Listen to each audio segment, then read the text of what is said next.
Hello बच्चों, मैं हूं पूजा मेहता और मेरे यूट्यूब चैनल स्टडी नेटिक में आप सभी स्टूडेंट्स का वेलकम है। बच्चों, यहां पर आज हम क्लास 11 के चैप्टर 1 के एमसीक्यूज करने वाले हैं, मल्टीपल चॉइस क्वेश्चन। यदि आप सीबीएसई के स्टूडेंट्स हैं, टर्म 1 के एग्ज़ाम पास आ रहे हैं, तो इन मल्टीपल चॉइस क्वेश्चन से आपको बहुत ज़्यादा हेल्प हो सकती है। आप अदर बोर्ड के स्टूडेंट हैं तो भी आपके लिए ये वीडियो बहुत ही ज़्यादा हेल्पफुल होने वाला है। तो बच्चों, स्टार्ट करते हैं। Let's start.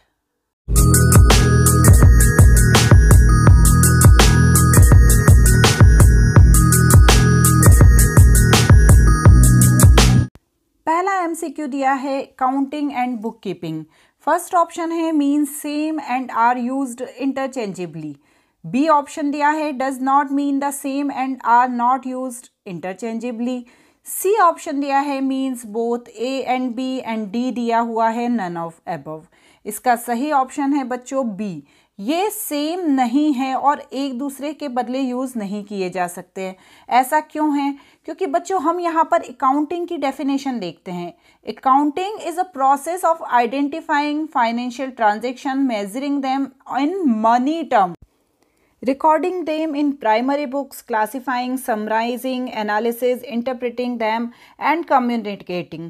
Means accounting ये सारी प्रोसीजर है, इसमें सिर्फ थोड़ी सी चीज़ें इंक्लूड नहीं है, बल्कि बुक कीपिंग में क्या होता है, हम सिर्फ शुरू के जो 2-3 प्रोसेस है वही करते हैं। मतलब सिर्फ हम रिकॉर्डिंग करते हैं और क्या करते हैं, उन्हें मॉनिटरी टर्म में है या नहीं ये पहले देखते हैं और फिर रिकॉर्डिंग करते हैं। इसलिए बुक कीपिंग का जो स्कोप है वो बहुत छोटा है, लेकिन जो अकाउंटिंग है उसका स्कोप बहुत बड़ा है। बुक कीपिंग के थ्रू ही अकाउंटिंग होती है, लेकिन अकाउंटिंग बिना बुक कीपिंग के नहीं हो सकती। इसलिए हम इसको एक दूसरे के बदले यूज़ नहीं कर सकते। इसलिए बच्चों इसका जो ऑप्शन दिया हुआ है बी वह करेक्ट है। नेक्स्ट क्या है, which of the following is not a sub field of accounting? A book keeping, B managerial accounting, C financial accounting and D cost accounting. तो बच्चों इसका जो पहला ऑप्शन है बुक कीपिंग वो उसकी सब फील्ड नहीं है। ऐसा क्यों है? क्योंकि सब फील्ड क्या है, अकाउंटिंग की हेल्प करती है बुक कीपिंग, उसकी सब फील्ड नहीं है। सब फील्ड तो अलग चीज़ होती है, जब हम बुक कीपिंग के थ्रू अकाउंटिंग करते हैं तो वो चीज़ अलग हो जाती है, वो सब फील्ड में इंक्लूड नहीं होती। Which of the following is not recorded in the books of account? A. Sales of goods, payment of salary, quality of staff, purchase of goods। इसका सही ऑप्शन है बच्चों सी, क्योंकि यहाँ पर अकाउंटिंग में सिर्फ फाइनेंशियल ट्रांजेक्शन जो मनी के टर्म में होते हैं उन्हें ही लिखा जाता है। क्वालिटी ऑफ गुड्स से इन्हें कोई मतलब नहीं है। Bookkeeping is concerned with recording of financial data relating to business transaction, classifying and summarizing the data, interpreting the data या all of the above। देखिए बच्चों, बुक कीपिंग का जो मेन काम होता है ना, वो क्या करना होता है, सिर्फ फाइनेंशियल डाटा को रिकॉर्ड करना होता है। ये अकाउंटिंग नहीं है, ये बुक कीपिंग है। इसमें क्लासिफाइंग समराइजिंग नहीं होती है, इसमें सिर्फ मनी टर्म में जितने भी डाटा हैं उनको रिकॉर्ड किया जाता है। Okay. Which of the last step of accounting as the process of information? A. Recording the transaction, preparation of financial statement, communication and information, analysis and interpretation of information। तो इसका सही option है सी। देखिए आप ये टेबल देखिए, process flow of accounting transaction, इसमें जो लास्ट स्टेप दिया हुआ है वो कम्युनिकेशन दिया हुआ है। क्लियर। अब हम नेक्स्ट देखते हैं क्या है हमारा next MCQ. Basic function of financial accounting to record all business transaction, interpret financial data, assist the management and none of these। A इसका सही ऑप्शन है, सारे डाटा को रिकॉर्ड करना बिजनेस के, यही फाइनेंशियल अकाउंट का मेन एम होता है।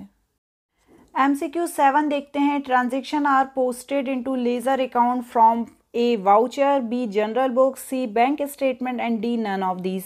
जैसा कि हम जानते हैं कि लेज़र की पोस्टिंग हमेशा जनरल के थ्रू ही की जाती है, तो इसका सही ऑप्शन है बी। नेक्स्ट एमसीक्यू है, which of the following is the not a business transaction? Purchase of goods of resale amounted 50,000, paid salary and wages amounted 10,000, paid rent 5000 and purchase LCD for personal use. इसका सही option है बच्चों D. क्यों? क्योंकि जब भी हम अपने पर्सनल यूज़ के लिए कुछ भी लेते हैं तो उसकी एंट्री हम हमेशा ड्राइंग से करते हैं, ना कि पर्सनल यूज़ के नाम से।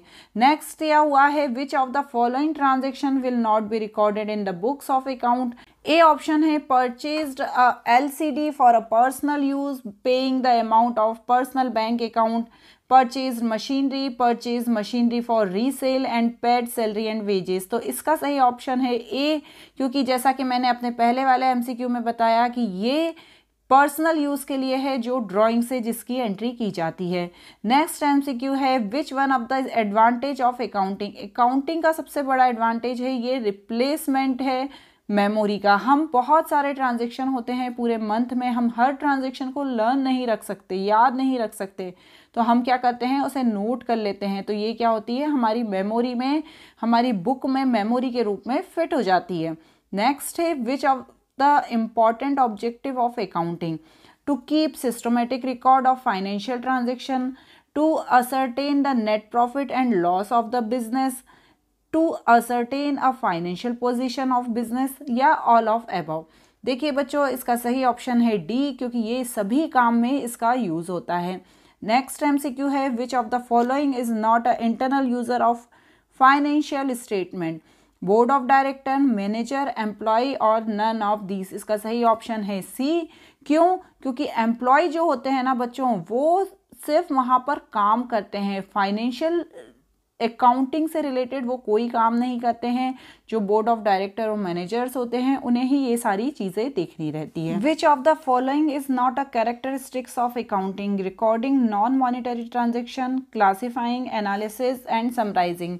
ये क्वेश्चन ही पूछा ऐसा है अजीब सा जिसको पढ़कर ही आपको हंसी आ जाएगी कि ये कैरेक्टरिस्टिक्स नहीं है, ठीक है ना। यहाँ पर आप एक बात को हमेशा ध्यान रखिएगा, जब नॉट वर्ड दिया रहता है वो बहुत ही इंपॉर्टेंट रहता है। बहुत सा बार बच्चे क्या करते हैं वो नॉट वर्ड पे ध्यान नहीं देते हैं और गलत चीज़ को सही कर देते हैं। तो यहाँ पर क्या पूछा है, कौन सा कैरेक्टरिस्टिक्स नहीं है। तो हम जब नॉन मॉनिटरी टर्म हैं उनकी रिकॉर्डिंग क्यों करेंगे। नॉन मॉनिटरी टर्म की कभी भी अकाउंटिंग में रिकॉर्डिंग होती ही नहीं है, तो ये कैरेक्टरिस्टिक्स नहीं है। नेक्स्ट ट्रांजेक्शन है which of the following is the limitation of accounting. Assistance to management, replaces memory, unrealistic information and evidence in court. मतलब कौन सी लिमिटेशन है, तो ये अनरियलिस्टिक इन्फॉर्मेशन है। बहुत सी इन्फॉर्मेशन ऐसी होती है जो सही नहीं होती हैं, फिर भी उनकी अकाउंटिंग में एंट्री कर ली जाती है। आपने लिमिटेशंस तो पढ़े ही होंगे, उसका एक ऑप्शन ये है कि ये अनरियलिस्टिक इन्फॉर्मेशन है। नेक्स्ट है 15 नंबर का MCQ, cost of goods manufactured in determine by financial accounting, cost accounting, management accounting या ह्यूमन रिसोर्सेज अकाउंटिंग। इसका सही ऑप्शन दिया है बच्चों कॉस्ट अकाउंटिंग, ठीक है, क्योंकि कॉस्ट ऑफ गुड्स तो कॉस्ट अकाउंटिंग में ही पता चलेगी ना।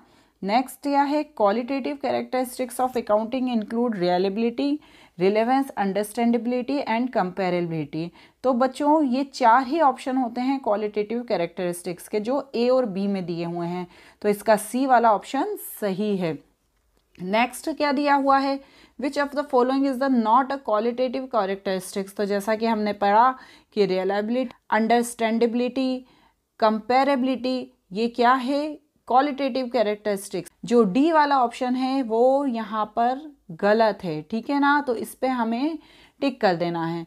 नेक्स्ट है use of common unit of measurement and common format of reporting promotes.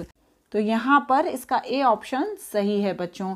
Next है which qualitative characteristics is accounting is information is reflect when accounting information is clearly presented.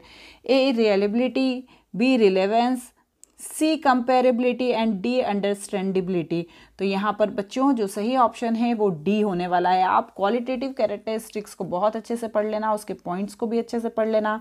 Next यह है which external user of accounting information is most interested to knowing the long term solvency position of firm.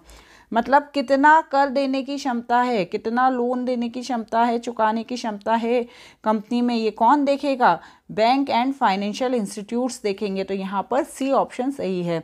बच्चों इस तरह हमने आज introduction to accounting के MCQs किए हैं। हमारे नेक्स्ट वीडियो में हम अगले अपने MCQs करेंगे। आपको मेरा ये वीडियो कैसा लगा मुझे ज़रूर बताइएगा। Thank you.